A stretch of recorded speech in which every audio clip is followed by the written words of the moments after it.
Hello and welcome. My name is Jocelyn and today I thought I would share with you my top 5 favorite eyeshadow palettes that I have in my collection. I have quite a few eyeshadow palettes, but not an obscene amount. Also, while I was going through all of my eyeshadow palettes and really picking out the ones that I really love, I love using and reaching for, I noticed that there was quite the same color story, so you'll see that reflected in my top 5. I've also considered, and I think we'll do maybe a ranking my eyeshadow palettes, maybe ranking my top 15, top 10, something like that. I don't know that I would be able to rank all of my eyeshadow palettes, but I think narrowing it down to my top X amount of palettes might be kind of fun and very doable for me. But today I thought I would throw together a video of my tippy top 5 favorite eyeshadow palettes. I don't have these ranked in any kind of order. These are just some of my favorites that I think... Oh, I have a concern that maybe one of these is not currently available. Hold on, let me check. No, it is. Okay, good. All of these eyeshadow palettes should still be available for purchase. I didn't want to include anything that was limited edition, even though there was, I think, one that I would rank in my top, but it is no longer available, so I'm not going to be mentioning it. There are also 3 palettes that recently came into my life, the Natasha Denona Sunrise and 2 Kaleidos Cosmetics palettes. I have a feeling that 2 of those 3 could make it into my top maybe 5, maybe top 10 favorite palettes, but because they're still relatively new to my collection, I didn't feel comfortable ranking them in my top 5 favorites. But this time next year, I could have a very different top 5 favorite palettes. Maybe I'll refilm this in a year from now and we will see. But today, top 5. All right, I think also there are no repeat brands. Each of my 5 palettes is from a different brand. So let's go ahead and get started. I'm just gonna pull the one off the top. Again, these are in no order. Okay, so the first palette I have here is by Huda Beauty, and it is one of her Obsessions palettes. The reason this made it into my top 5 is because I take this, I think, every single time I travel. It's what I reach for when I want a simple look, an easy look to throw on, and it blends so well, and there's enough colors here that I can come up with a couple different looks. However, it is the same color story. It is the Coral Obsessions palette. This is what the inside looks like. Obviously a very warm tone neutral palette. We do have 2 shimmers in here and then a ton of mattes, which I really appreciate. There's a good variety of darker and lighter tones. We have this really pretty bright red and then even a yellow. The yellow is not too pigmented, but that's fine. I, again, take this with me, like I'm confident to say every time I travel, not only because it's really, really easy to use and I love warm toned looks, but also it has a mirror in here. So it's, again, really nice to travel with. I love this. If I were to lose this, hit pan on it, anything like that, I would go out and repurchase this. I think that these retail for maybe $29. That sounds about right, but you can get them on sale occasionally, especially this one I think does go on sale, or if you buy it during like a VAB sale at Sephora or something like that. Definitely recommend checking this one out. I've heard mixed reviews on some of the other Obsessions palettes, but this one in particular I am a big fan of. Ooh, and next on top is a Colourpop palette. Now I haven't purchased any palette from Colourpop in the year of 2019. There has been an obscene amount of releases from Colourpop, so all the ones that I have are from before 2019, which means I don't have any of the monochromatic palettes, which is very sad. I would love to have some of those, but I had a palette restriction on myself this year. I only allowed myself a certain amount of palette purchases, and there was just no Colourpop releases that really spoke that much to me, so I didn't pick any of them up. But this one I think I purchased at the beginning of 2018. So I've had this for a couple of years, and it is the Colourpop Give It To Me Straight palette.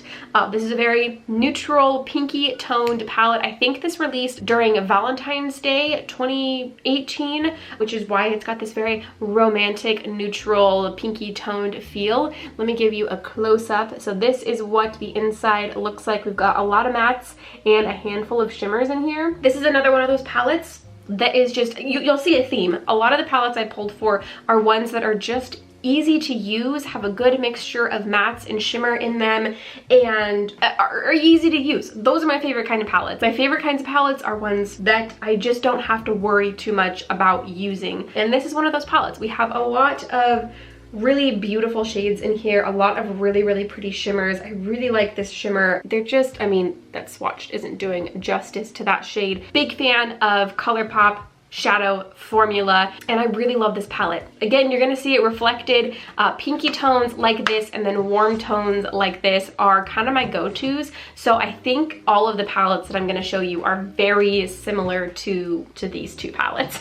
Next is a palette by Urban Decay, and it is a naked palette. Based on the two that I just showed you, you're probably gonna be able to tell that this is either the Naked Cherry or the Naked Heat. Both of those I really love, but this one in particular, I think I reach for a little bit more often than the other one. So the one that I chose in my top 5 is the Naked Cherry. So this is what this palette looks like. Here, I'll give you a close-up in case you haven't seen it, but I'm sure you've seen it. It's an older release from Urban Decay, so I'm sure that you've seen this before. With this palette and with the Naked Heat, a lot of people thought that you can only get kind of the same look, and that's not entirely false. You get the same tones in this palette, so the looks you're gonna go for from this palette are gonna be this pinky rosy toned. That's just how it's gonna be. But that's fine with me because I love those shades.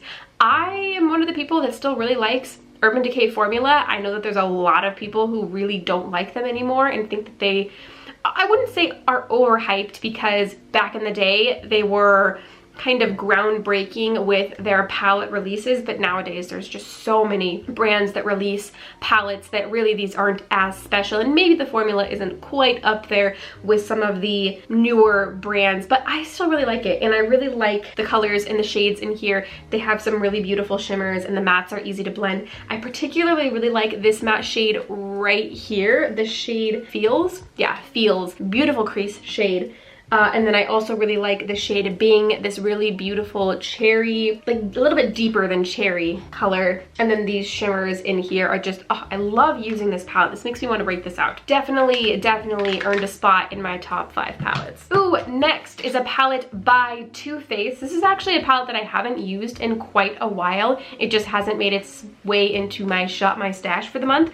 But I filmed If I Could Only Keep One tag, I think last year, and I'm almost positive that this was the palette that I chose as my If I Could Only Keep One palette, and it is the Too Faced Sweet Peach palette. I do have the original Too Faced, the chocolate bar palette. I do have that. I really like that, but this is a little bit more up my alley with the warm tones in here. We have a lot of warm tones. I particularly like these two deeper shades right here, and then this shimmer shade right here. Just so much about this palette that I really like, and it just smells so good. Still, after all of this time, this is a little bit older in my collection, but it still holds that delicious peachy smell. This is another palette that I can just reach into, slap on a look, and I don't have any problems, any trouble with it. So that is why it earned a spot in my top 5 palettes from my collection. And we just have one palette left, and this is a little bit different than the ones I've already mentioned because this is an all matte palette. There are no shimmers in here, and if you're familiar with my channel, you may or may not know what I'm about to talk about.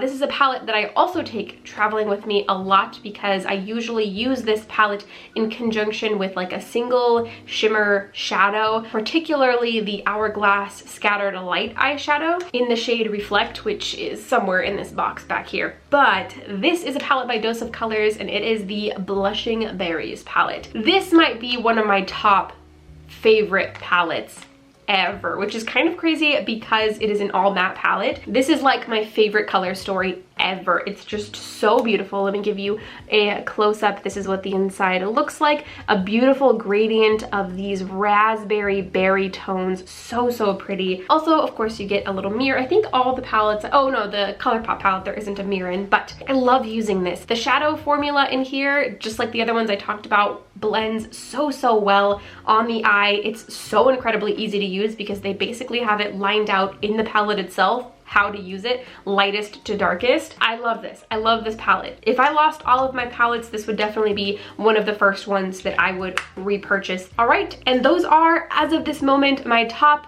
5, not 10, 5 favorite palettes from my collection. Again, this could very well change in a year depending on how I feel about those 3 new palettes that came into my collection, and if I get any new palettes next year, some of those might creep on up and take the place of one of these 5 palettes. It is a little weird that they all run in the very similar color family, very warm toned heavy, which makes sense. I feel like that's a lot of the most popular releases nowadays. Let me know what some of your top favorite palettes are of all time that are in your collection. Maybe I am missing out and need to go and check them out. If you liked this video, don't forget to give it a thumbs up, and if you want to subscribe for more content from me, don't forget to do so before you go. All of those buttons are down below, and I think that is everything I have for you today. Thank you so much for watching, and I will see you in the next one.